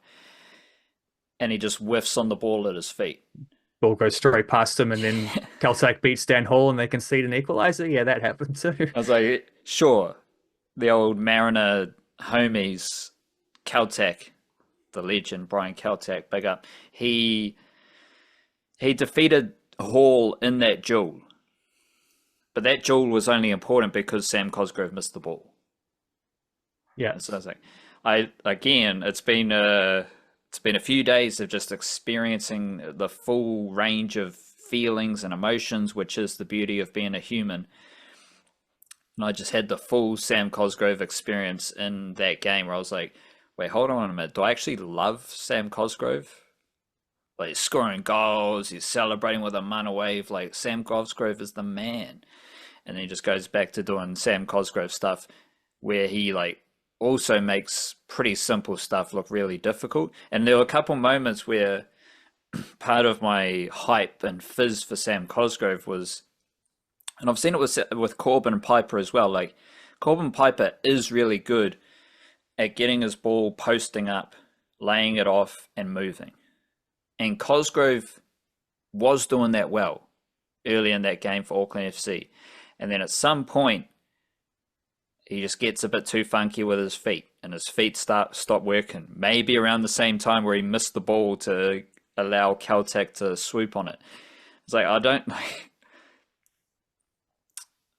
know if Cosgrove's the dude I want to roll the ball to his feet with a dude right up on his back and trying to get him with little flicks and touches and stuff like that, because he can do the odd one, but a lot of the time he just loses the ball. In the same way, Corbin Piper's really good at that. Corbin Piper's got a big motor, he's physical, he's robust, he's a natural footy player. Don't really think he's going to score too many goals, but I think he did score the goal on the weekend. Sort of. He won the header and he headed it into Mandrake James and it bounced off him and into the goal. Yeah. So they credit it to Mandrake James because it was probably going to be saved otherwise. So Piper still gets the assist for that, I think. Yeah, I think that's how it goes. Good stuff, Piper. Do you also think that this was like the type of result Chiefy would have got? Oh, absolutely. That is exactly what I was thinking through the thing. Is like you can't even really give Greenacre credit for being like, yeah, but at least he got a result away in Adelaide, because like Wellington have been doing that all season, getting those types of draws. They drew in Perth, they've drawn in Central Coast this year. Like, that's even like saying the performance was the same, the lineup was the same. Yeah, the result was kind of the same. They've got those kind of results a lot throughout the season. And to reiterate point from before, it's like, if it was only about the games against teams not named Auckland FC, Chiefy would still have a job. He's lost his job because the derbies were so embarrassing. It wasn't rock bottom outside of that. It wasn't good enough, but it wasn't rock bottom, you're going to sack him because of it stuff. This was exactly that again. It's like, it's not good enough, but it's okay. Like, if you can win next week, this looks like a good result. If you lose next week, this looks like an average result. That's no different to what they've been doing all season. Yes. It's a word for the day, weird, goofy. Like, it's just strange what's happening there with the Wellington Phoenix, because you've got that situation where there is a clear difference between the Phoenix in the A-League and the Phoenix in the Derby. Those are two separate things that have led to Chiefy being sacked, stepping down, no longer being the Wellington Phoenix coach. Then you get a new coach who, as you pointed out before he coached the game, hasn't been a dominant force with the Phoenix reserves. It's not like Chris Greenacre has just been an excellent reserves coach. He's leading the Phoenix youngsters to glory at that level. He did lead them to glory against Wrexham, and I did see you did your best prospects, and then some of them have left, and one of them might have been Flowerdew. Yeah, apparently he's going to sign in Auckland, which I like. If he didn't leave now, I expected him to leave next year, because there isn't really a path for him to the first team, because they've picked basically Luke Super got a contract instead of him, which is an interesting one, because at that level, I fully understand why Supik was picked ahead of Flowerdew, because he's the better athlete, he's faster, and he's sort of a hard worker. And you can see like certain tools there where it's like, yeah, we can mold this into a very good player. But specifically in terms of their performances for the under-20s in National League and Central League, there's kind of no difference between them. Like, both of them have been good goal scorers at that level. And if you were just making a judgment based on which of these guys that we're going to give a scholarship contract to, which wasn't even a scholarship, Luke Supik got a full contract and is in the third year of that contract, I think, this season, and has played 1 minute. So That hasn't really worked. He hasn't really kicked on. I expect him to leave the club as well, but also I expect if Flowerdew wasn't to leave now, he would leave next year. So if that's the case, you might as well leave now, right? And get started on your next phase. But the season started with Greenacre coaching this young team to a win over Wrexham. Well, the guy who in a preseason game, but yes, yeah, but Flowerdew was getting press conferences. Like there was a bit of hype about him. And he's before the end of the season, he's apparently leaving the club. And well, at the end of his season, because the National League team, reserves team, and the A-League sort of don't. It's not the same season, right? One plays over summer, one plays over winter. Just being vague because but yeah, as far as first team, but go, yeah, sure. And we're in a completely different position with Greenacre. So that's how the season started, and now here we are, and it just seems like a bit of a shambles. Well, we're also in a different position to where we thought we'd be with Luke Brooks-Smith, with Schwan Loke, with Eamon McCarron in a good way. You know, he's played A-League games he wouldn't have expected to have played back at that time. Yeah, in a good way, but I'd like him in the team. Well, that's where this gets interesting over the next few weeks. Is it's like, at what point does Greenacre start to think certain players aren't going to be back next season? Maybe I don't actually need to pick them because we're not doing anything here. You know, we might as well get a jump start, which is normally what interim coaches, including himself in previous instances, have done. Is once you get to the last couple of games, it starts to be like, well, let's mix it up and give some experience to some of these guys. But there's actually quite a lot of candidates for who might get dropped from this team in that case. Like, that might happen. I understand it's cool to think about right now, but what evidence... Again, so what evidence do we have to say the Phoenix are a top 6 team? 0. Yes, they've got a mathematical chance.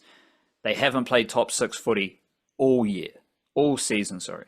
So that's, like, it's not actual factual evidence. It's my opinion of the evidence. What evidence do we have to suggest after 2 games that Chris Greenacre is going to do some crazy shit? What makes you think he's going to drop someone? Like, what? I know, that's it. That's it. It's like, this is the, well, other than the fact that he has done it himself in one of his 3 other interim gigs, is he has had these little phases where it's like, all right, Sarpreet Singh, it's your turn now, sort of thing. Once upon a time, he might get to that point again, but in a very different circumstance when Singh comes back from injury.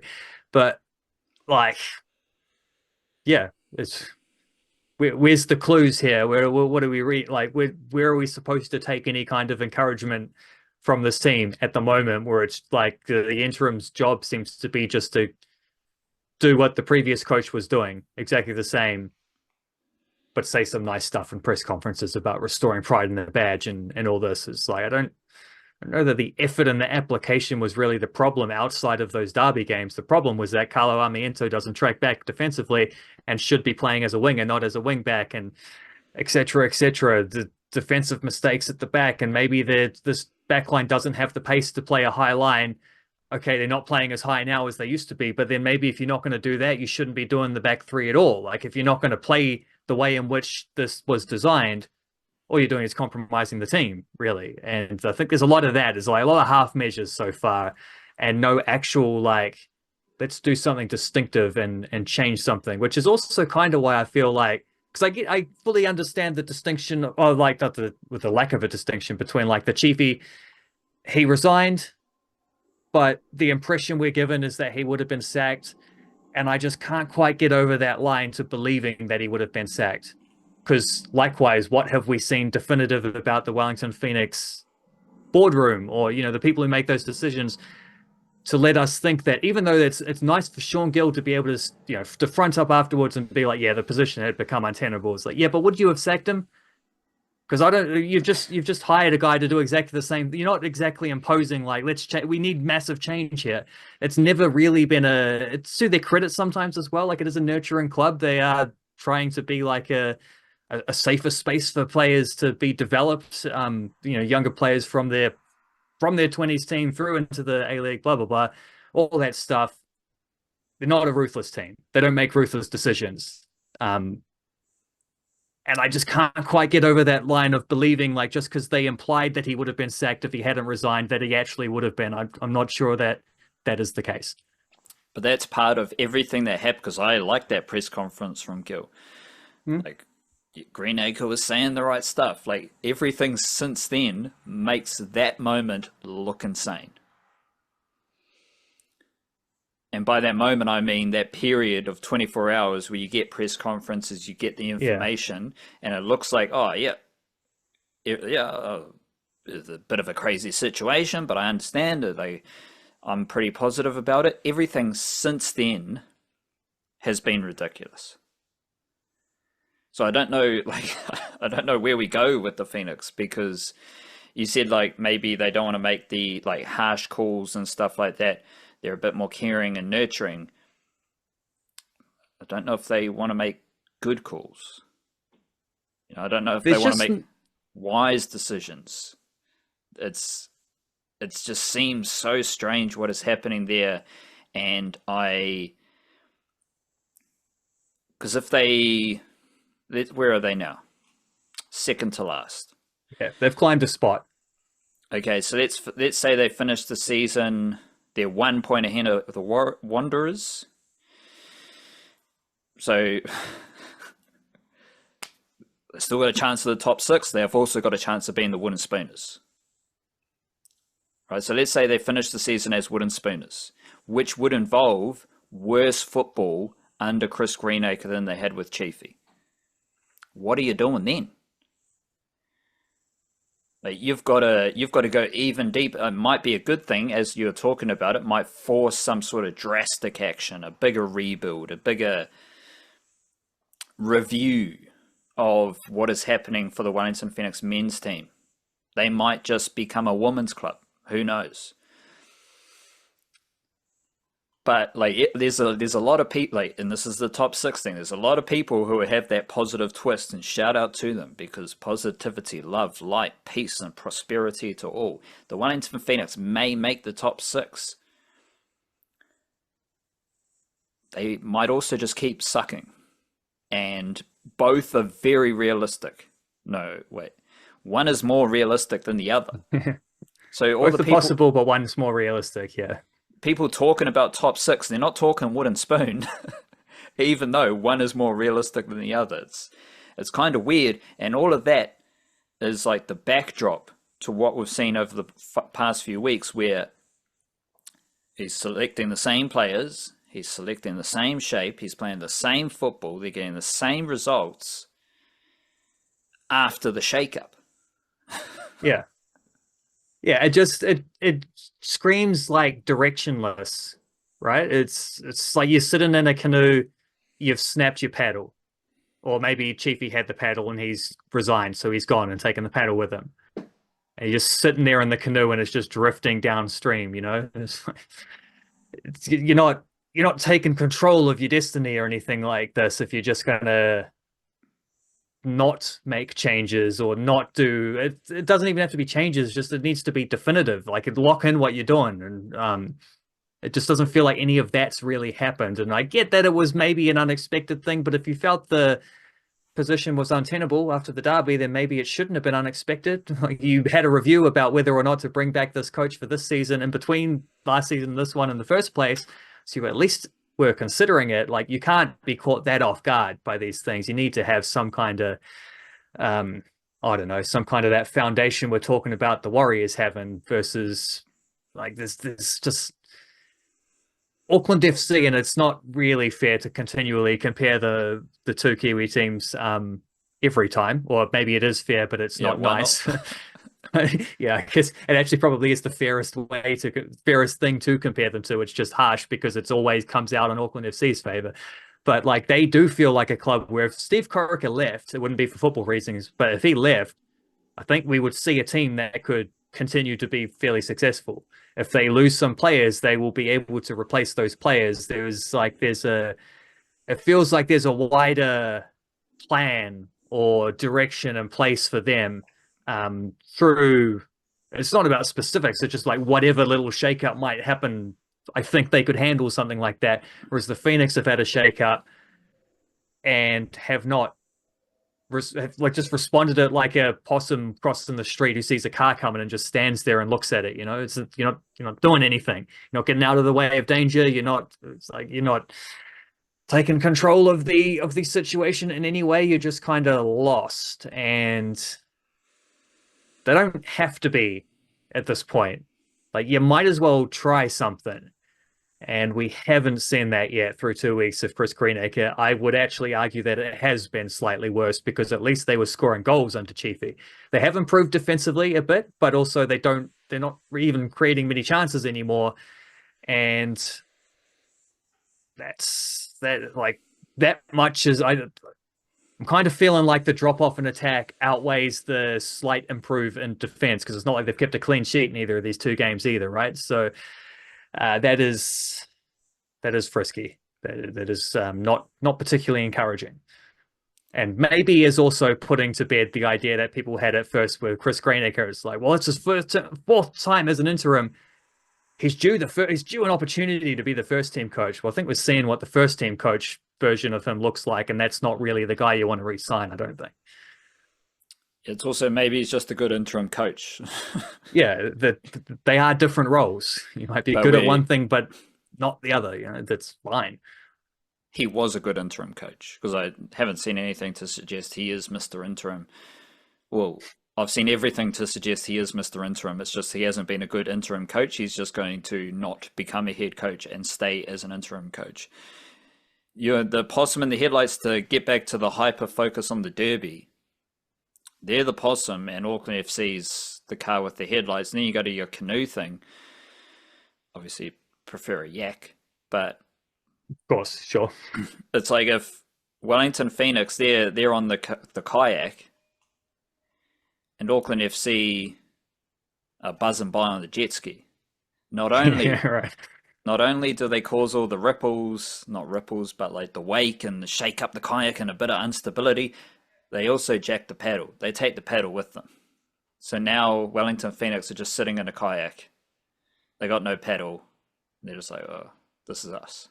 And both examples. It also that example also works in that jet skis are more expensive than kayaks. Kayaks are homemade and maybe break down a little bit more. Well, they don't break down, but you're more likely to spring a leak. That version of breaking. I don't know, more moving parts in a jet ski. Yeah. But this is the nitty-gritty of water vehicles, so we don't need to worry about that. The Phoenix woman, what Football Ferns connections can you draw there with the Phoenix women who do play Brisbane Saturday night? Surely that's at Jerry Collins Stadium. It's a double header with the blokes, so it probably isn't. Double header or not, surely it needs to be at Jerry Collins Stadium. That is the truth, but I don't know. It doesn't say on the app that I'm looking at. It's at Matt Henry Stadium. From the Football Ferns, what leftover stuff from their recent crop of international games can you connect to the Phoenix? Obviously, Pia Vlock debuted. That's that's the best I can do. Yeah, Pia Vlock debuted. Where are we? Let me see if I can find my thing. Grace Siale played a couple games in midfield, which is notable because she actually wasn't even in a couple of squads recently. Like she'd actually got to the point playing as a wide attacker where she had just been dropped and others were being picked ahead of her and they were playing better and deserved to be picked ahead of her. Now that she's a midfielder, she's worked her way straight back into the team and also started the first two games of this tour and looked pretty good. So there is another level to her resurgence there, and the very good season that she's having is that she's managed to take that into national team stuff as well. Pia Vlock with the debut. She did go off injured in the third game, and I'm not sure exactly what that was because it was a weird situation where I didn't see an instance where anything happened, but they had they were having drinks breaks halfway. Well, they actually having drinks breaks every 15 minutes because they were playing in February, March in the Solomon Islands. So hydration was key. And they had a drinks break after half an hour of that game, and she just didn't come back on the field. And you could see You could see on the sideline briefly that she was chatting with like the physio or whatever, but she was standing up. And in the team talk before that, she was talking to Kelly Brown, like catching instructions and trading ideas. So it didn't look like someone who was asking to be subbed off. But I think maybe because they ended up using 6 subs in that game rather than 5, which they used in the other one. So I think maybe it was perhaps a head knock or something like that. And it was like the chatting with the physio might have been a what do you call it, like the concussion test or something like that, because they did use an extra substitute, which implies they must have pulled that. Whether you can use that maybe for what do you call them, like sunstroke or something like that, I'm not sure as well. It's a possible, I don't know, but I think it was probably something like that rather than what I'm saying, a physical injury that might have kept her out this week. So I expect she'll probably be all right, but we'll find out more during the week when there's a press conference. If she's injured, I'm sure that'll come up. But she integrated herself into the national team pretty well. Mania Elliott played a few games and looked nice. Emma Pynenberg, Mackenzie Barry, like a lot of Phoenix players were getting out there and being involved, and that is a little bit different to what we'd seen in previous times, because they didn't have obviously the best of like seasons last time around, and because of that, like when Michael Maine takes over as like a more full-time interim leading into an actual full-time example of a coach who does make that transition, although we'll see how he goes in the long term. But I've got it here somewhere about the amount of players that were being picked for for Football Ferns squads. Here we are. So his first tour there against Costa Rica, there were 4 Football Ferns players who were picked: Barry Elliott, Jale, and Longo. Longo's since retired, obviously. Chinese Taipei, they only had 2 Phoenix players in that squad. Venezuela, only 3, but one was Longo, who's since retired. Against the Solomon Islands, there were 7. And one of them was Lara Wall, who had to withdraw with an injury, so that drops it down to 6. Vic Hessen was the one I haven't mentioned. She played 1 game in goal, but they mixed it up with their goalkeepers, so the 3 goalkeepers each played 1 game. Which is especially cool for Madeline Nairo, who played the 3rd game, and that was her debut. And she has, through her father, she actually has Solomon Islands heritage, so getting to debut internationally for New Zealand, but in the Solomon Islands, was very cool. Very cool aspect for her, which I actually haven't seen commented on anywhere else, but what do you know? But yeah, the Phoenix, the strength of their season, I think, was most of all reflected in where they are on the table. But another reflection of that is the fact that you've seen players like Grace Jale earning a recall into the team, Mackenzie Barry earning a recall into the team, Pia Vlock getting in there for the first time. And frankly, I don't know that players like Marissa Vandermeer, I had her listed as the best uncapped player now that Pia Vlock has ticked one off, Charlotte Lancaster's ticked one off, Sue Herring and Maddie Iro were the other players who debuted on this tour. That leaves, I think, Marissa Vandermeer as the best uncapped player currently. And like Daisy Brazendale maybe wouldn't be that far away in this type of situation where you're playing against the OFC teams and you've got a few players who are being rested or rotated. Like, she might not have been that far out of that conversation. Zoe Benson might not have been that far out of the conversation. Certainly Emma Maine, I think, is very high on that list and has been for a couple of years of like best uncapped players. There's a decent contingent there. And yeah, the Phoenix have been able to rebuild their presence in these Football Ferns squads off the back of how well they're doing this season. So that was nice to see from them as well. Also goals for Ben Waine and Max Mata in the United Kingdom, maybe? UK and Ireland. We'll be careful of the geopolitical stuff. The British and Irish Isles. Max Mata, former Auckland FC striker. I don't think he's had the smoothest time since leaving Auckland FC where he was on loan, but he scored for St. Pat's on the weekend. Nice header. And Ben Waine, I think that was in the FA Cup. He didn't do a Nazi salute. He did a Alan Shearer salute. Yeah, higher arm and the palm exposed, it's palms up. Rather than something along those lines, which was especially pretty hilarious, really, because he is a boyhood Newcastle fan. Like all of his mum's family is from that area, so they're all Newcastle fans, his whole family on that side. And they were playing Sunderland. Sunderland are Newcastle's biggest rivals. And he, yeah, scored the goal that ended up knocking them out of the FA Cup because Port Vale held on and won that 1-0. Second time in a week that Ben Waine has scored the winning goal in a 1-0 FA Cup victory, and he did it earlier on in the season as well. He did it against Bristol Rovers, he did it against Bristol City just on like Wednesday, New Zealand time, I think it was. Now he's done it against Sunderland, who are a Premier League club, 57 places above Port Vale, who are currently last in League One, the third tier. So a team that is 11th in the top tier got knocked out by a team that is last in the third tier. Port Vale have won 6 games this season in league action out of like 36 out of 32. They've won 6 out of 32 games. That's why they're last. They've won 5 in a row in the FA Cup somehow, including now beating 2 teams that are ranked in divisions above them, not just like ranked above them in their own division like Bristol Rovers are, but teams who are Bristol City are in the Championship, Sunderland are in the Premier League. And Ben Waine scored the winning goal in 3 of those last 4 games. I think they also beat Fleetwood Town, and then their first game was against a team from way down the divisions who they thrashed. But Ben Waine didn't even play that game. He was on the bench. This was during his exile when he couldn't even get in the team. Then they rotated for a game against a non-league side, and he was an unused sub, which was almost like the greater insult to not being able to get onto the bench for league games. Is when they rotated it, he still got on the bench, but he couldn't get on the field. And it felt like that might be it for Ben Waine's career in England at that point. Like a few too many setbacks. How are you going to bounce back from this? I don't know.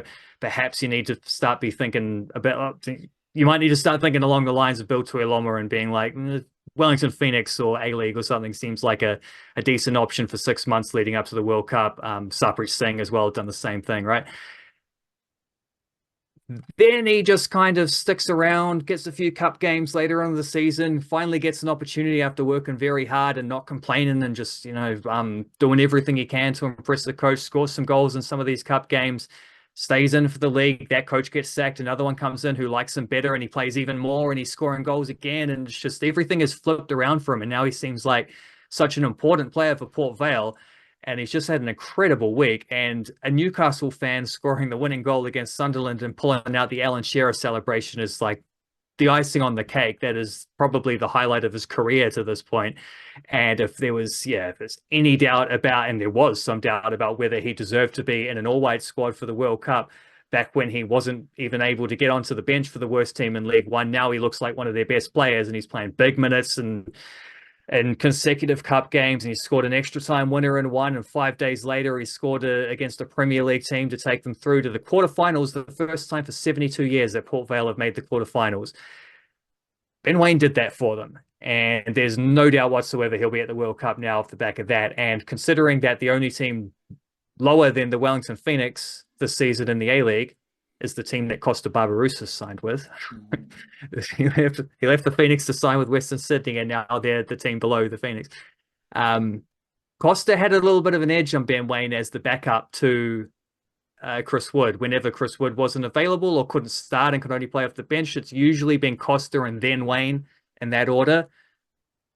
In terms of form, that should be the other way around now. Like Ben Waine should be, even though a lot of this good form has come with him playing out wide as well as up front, he has still played games up front, so it's still there, and that's the position for him, and that's the position he's like the position that's available for him, and the position that he's predominantly played for the national team. Like that, there's a few games coming up in a couple of weeks which Chris Wood will not be a part of, and Ben Waine might not be a part of because he'll have to miss games for Port Vale and they're in a relegation battle and they might want to keep him around. So it might be worthwhile to just say, keep up the good work. We'll see you at the World Cup. Don't need you for this window. Like that would make sense. And I think we might see something similar with Matt Garbutt. And there's one or two others. Like I don't expect Ryan Thomas to turn up, for example. He's had a couple injuries lately, so I don't think he's going to risk it. Kakache might be a similar boat. Chris Wood, we know, is going to be injured for that. So there might be a few things. I worked this out in the newsletter recently, and it's like if you take out some of these players who are like 50-50 on should we bring them in or not, you're still going to have a very strong all-white squad. And that is also going to give one last opportunity in the last window before the World Cup squad gets named for guys who are on the fringes. Like, for example, everyone's favorite Aussie Kiwi dual national A-League player at the moment, Lachlan Bayliss from Newcastle Jets, should get an opportunity in that window. Maybe someone like Michael Veld might even get a little opportunity. Like, there'll be a few of them who are just right on the fringes, who could get that last chance to get in there and show what they can do. I don't think Ben Waine has to worry about that now, because I think he's locked it in with how well he's been playing. And yeah, you know who they're playing in the next round in the quarterfinals? Chelsea. So away as well. It'll be their first away tie. So he gets to go to Stamford Bridge as a reward, and hopefully he'll do the same to them, because that'd be great. And it'll be the first time Port Vale have played Chelsea since 1929. And then he could become the half Pākehā, half Palangi version of Drogba. How good, you know? Yeah.